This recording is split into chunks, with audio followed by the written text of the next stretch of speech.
Hi guys, and welcome back to another video on how to read your cards in Yu-Gi-Oh! Duel Links. We're going to go over costs, activation conditions, and stick around until the end of the video where we'll be discussing chaining, and we're going to get into it right now. Okay guys, so first of all we're going to look at costs. So what are the costs for the cards? So the costs are on the cards and they show you what you need to do to activate the card. So there's 4 different types of costs to activate the cards. So first of all we have a life point cost. So here we have Cosmic Cyclone. If I bring that up in the card catalogue so we can actually see it there as well. So if we type in the search Cosmic, and there we go. So we've got Cosmic Cyclone. So on the text there it says pay 1000 life points, then target one spell or trap card on the field and then banish it. So we've got the semicolon there as well. So we've already gone over the colons and semicolons, so if you have missed that, check out my first video and we will go over how to break down the cards to read them better. But here it says pay 1000 life points, so that there is your cost to activate the card. So that is quite a simple life point cost explanation there. And if we move down, we also have another one that I mentioned in my first video, which is Solemn Scolding. So if we go back into the old text there and we search for Solemn, and there it is. So here we have pay 3000 life points. So there we have another cost to activate the card. So there is also another stipulation with this as well, where it says that it needs to be the only set card in your spell and trap zone, but that as well is part of the conditions for the activation of the card. But you have to pay the 3000 life points to obviously get that card off to negate the summon or activation of a monster summon, spell or trap card, or a monster effect. So next up on our costs we have a tribute cost. So this video is obviously going out after the recent MCS tournament. So Swallow's Nest comes from X tier 1. Harpies, they have now moved down to tier 3. So if we bring that up on here, so we type in Nest, and there we go. So we got Swallow's Nest there. So on here for the tribute cost, it states tribute 1 face up wing beast monster, wing beast type monster. So that there is your activate, that's the conditions to activate the card. So you tribute your 1 face up wing beast monster or wing beast type monster to special summon another wing beast type monster from your deck with the same level. So used in Harpies, they are level 4s, so you would then tribute off one of your level 4s to summon another level 4 in place of it, which is actually a very good card because it is also a quick play spell. So you have the little lightning bolt there to show that it is a quick play spell. So that is one of your spell cards that is a tribute cost. And then we have Ballista Squad, which again is another good staple card. So if we go into traps and then go squad, and then we bring that up there. So it's an ultra rare as well from the Fortress of Gears box. But tribute 1 monster, then target 1 card your opponent controls. There's your semicolon, destroy it. So that is your another example of a tribute cost. So you tribute your monster, target a card that that your opponent controls. Also, it does have target in the description, in the text. We will go over targeting in another video as well. What's targeting, what's not targeting. But if you have a opponent monster that is untargetable by target effects, then this card will do absolutely nothing. But we're just using this as an example, as it states there, because it says tribute 1 monster. So your third cost is a discard cost. Now everyone will know Karma Cut Karma Cut is widely used, and it is a very good staple card for most decks.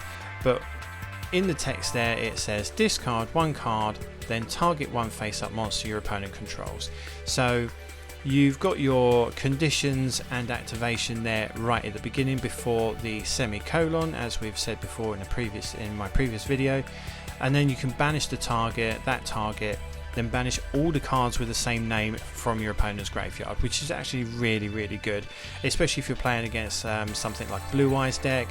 You can banish all of their Blue Eyes White Dragons from the grave. But the cost there, as we see there, it says discard one card. So that there is your cost to activate the card, which again is a very good card, because especially if you want to get cards from your hand into the graveyard where they have graveyard effects, it's a very good card to have. And then we'll go on to our second example, which is Lightning Vortex. So discard one card, and then you've got your semicolon there as well. Destroy all face-up monsters your opponent controls. So again, the cost to activate the card there, discard one card. So it will always tell you what you're needing to do to activate the card before you actually do it, so you know what you're looking for. And again, this is a good card to have, because you can use this to get some of your cards into the graveyard, as I said before previously with Karma Cut, to activate graveyard effects. But again, this is quite a slow card, because you have to set the spell card before you actually play it the next turn. But again, it is a good card. It's not seeing a lot of play. I know when it was due to be released, a lot of people went a little bit crazy about the card, but it's not all that bad, so it's not a card really to worry about. And finally, we have our last cost, which is destroy or banish cost. So we're going to go back to Miscellaneousaurus again, as we did in our first video. So if we look down in the text, it is quite a lengthy text that we've got here, but we're not going to worry about the first one, because we went over the first one before. But in its second effect, which a lot of people don't actually realise or work their way down that far to read it, it states there you can banish any number of dinosaur type monsters from your graveyard, including this card, and then again we have the semicolon. Special summon one dinosaur type monster from your graveyard. And what you can't see on the rest of the text there, if we move down there, equal to the number of monsters banished to activate this effect. But that's fine. You're not really worrying all about the bits down the bottom. But as it states there, you can banish any number of dinosaur type monsters from your graveyard. So where it states you can, it means that it is an optional effect. So you don't have to activate the effect if you don't want to. But if you do decide to activate that effect, you do need to banish any number of dinosaur type monsters from your graveyard. So that is a indication of a banish cost. Now we do have another one that has a banish cost as well, and it's Levenier. So there we go, we have, where is he? There's the boy, Chaos Dragon Levenier. Now in the text on this one, I mean, you won't be able to see it in here very clearly because the picture that I got was absolutely shocking, but if we have a look on here, it says there cannot be normal summoned or set, must first be special summoned from your hand, and that is in brackets as well, which is another video that I will be covering as well, with regards to negating summons by banishing 3 light and or dark monsters from your graveyard. So there we have, it says there it can only be special summoned by banishing 3 light and or dark monsters. So that there is your it is your conditions, but it's also your cost. So you're losing 3 light or dark monsters from your graveyard to summon this guy. However, if you do that, he does come with some quite nifty effects. So again, if you banish all 3 light, you can special 1 monster from your graveyard, but it goes in defense position, which isn't really great. only dark, shuffle one random card for your opponent's hand to your deck. Again, not very good, but both light and dark, which is the one that we use it for, is to destroy up to 2 cards on the field, which is an absolutely fantastic effect. And it doesn't target as well, because it doesn't say target up to 2 cards on the field. And again, as I say, we will go through targeting and non-targeting effects in a future video. So there you go, those are the 4 different costs to look out for. And also we'll just go through here a little kind of breakdown. So does it have a cost or not? So if it does have a cost, it will state discard 1 card, semicolon. So the use of the semicolon there is the key factor in knowing whether it is a cost or not. Especially here as well, it doesn't have a semicolon, but it says pay 1,500 life points with a full stop. So the period there is the indicator. So if it says pay 1,500 or 1,500 with a full stop and then goes on to the rest of the text, you then know that that is a cost for the card. Return one face-up monster you control to the hand, 2, and then the last 2 before the effect means that that then is a cost. So you have to return one face-up monster you control to your hand to then do whatever you need to do. So those are 3 situations on the cards, 3 points on the card to look out for to know whether or not it has a cost. If it doesn't have a cost, it will say things along the lines of both players discard their hands and draw 5 cards from their deck. So the "and" conjoining the statements indicates that the first is not a cost. So both players discard their hands, and so the "and" there is obviously the main point in there to say that that isn't a cost. And the second way that we can tell that it doesn't have a cost is both players draw 1 card, then discard 1 card. So discarding is stated second, so that means that it's not a cost. So again, also both players draw 1 card and then discard 1 card, and I believe, if I remember rightly, that text may be coming from Dark World Dealings. So let's have a quick look. Take monsters off, go into spells and go to, there we go. So yeah, each player draws 1 card, then each player discards 1 card. So again, that's not a cost. So that will tie in quite well with that. Both players draw 1 card, then discard 1 card. So discarding, as I said, is stated second, so therefore it's not a cost.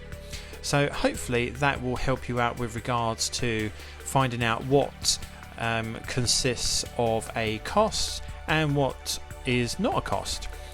So there is also your breakdown for your other cards as well, so you can see what costs, what you're looking for with regards to your costings, whether it's a life point cost, discard or destroy, etc. So now we will move on to activation conditions. Now for this I'm going to use Spellbook of Fate. Now if I bring that up, it's a limit 2 card, Spellbook of Fate, and the conditions on here, the activation conditions, the semicolon, if we look, is before any of the activations.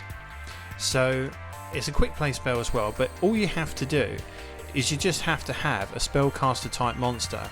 So it says there, if you control a spellcaster type monster, there's your colon as well. So that is your conditions there. So if you've got like a Dark Magician on the field, or Dark Magician Girl, or any spellcaster type monster, you can activate the card. And as I say, it is a quick play as well.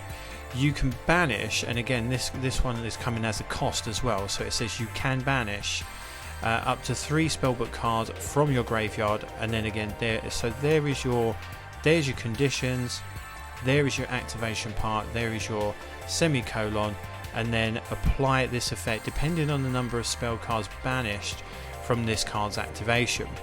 So again, quite a decent card, and that's probably why it's been semi-limited as well.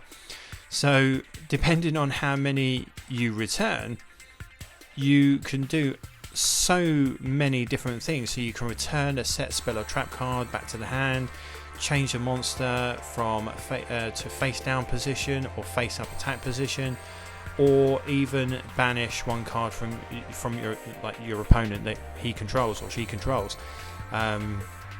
So a very, very good card to have. But that is just a quick review there of your activation condition. So an activation condition, the part before the semicolon has to be met before the card can actually be activated and actually work. So I hope that has helped you guys out with regards to understanding life point costs, etc., and also the activation conditions on the cards. Also, just to let you know as well, to look out for the colons and the semicolons in the cards, because this will mean that the card can be chained to. So once you activate the card, your opponent can then chain one of their effects to the activation of your card. So all spells and traps can be chained to after they have been activated. So there are some monsters, some monster effects that can't be chained to because they don't have the colon or the semicolon. So what we're going to do is we're going to go through a brief rundown on chaining. So like I said, any card that has a colon or a semicolon in the text can start a chain. So that means that your opponent can activate cards in response to your monster's effects or your spells and traps cards, spell or trap cards. So say for instance you activate Lightning Vortex. So you bring out Lightning Vortex to destroy all of your opponent's cards on the field. So you discard one card, and then, as I said before, there's your semicolon, destroy all face-up monsters on the field. But your opponent can then say, well, I don't really want that to happen, so I'm going to go and hit you with a Magic Jammer. So because you have in the Lightning Vortex you have the semicolon, that means that your opponent can respond. So they activate Magic Jammer, so when a spell card is activated, but they also have a colon in their card, discard one card, and then there's a semicolon, negate the activation, and if you do, destroy it. So that there is a counter card. Now this counter card is classed as spell speed 3. Now we're going to go over spell speed in a different video, but for now I'm not going to go over it. But just to let you know, only spell speed 3s can respond to spell speed 3s.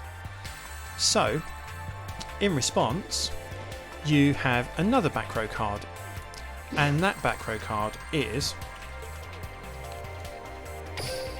7 Tools of the Bandit, which is a counter trap card, so a spell speed 3, so it can respond to the Magic Jammer. So you can chain to that activation. So when a trap card is activated, and there again, there's your colon. So if your opponent happens to have another counter trap card, then that will then be added onto the chain. You pay your 1,000 life points, your semicolon, again a life point cost there. Negate the activation, and if you do, destroy it. So if I bring in this, and there we have a diagram to show you how it works. So first of all, you have to build the chain. So chain link 1, you activate Lightning Vortex. Chain link 2, your opponent activates Magic Jammer, and then chain link 3, you activate 7 Tools of the Bandit. So then it resolves backwards. So your 7 Tools of the Bandit activated last, so therefore it goes first. So then it will then cancel out the Magic Jammer. So the Magic Jammer will be negated and destroyed. So then chain link 2 is then resolved because it has been destroyed. And then it goes on to chain link 1, which is your Lightning Vortex. So because your 7 Tools of the Bandit destroyed your opponent's Magic Jammer, Magic Jammer then has no effect on your Lightning Vortex, so then your Lightning Vortex can go off without being disrupted and destroy all of your opponent's cards on the field, the face-up ones that is. So that is a quick rundown on chaining. If you do have any questions or anything like that, please do leave a comment in the comment section below. If you've got any value from this video, make sure to give it a like, hit the nice button, and also share it with anyone else, any new players that are out there that need any help with regards to chaining and life point costs. Also do check out my previous video which goes over the breakdown of the card text, which I will link over here or over here somewhere. Go out there and get dueling, and I'll see you guys in the next one.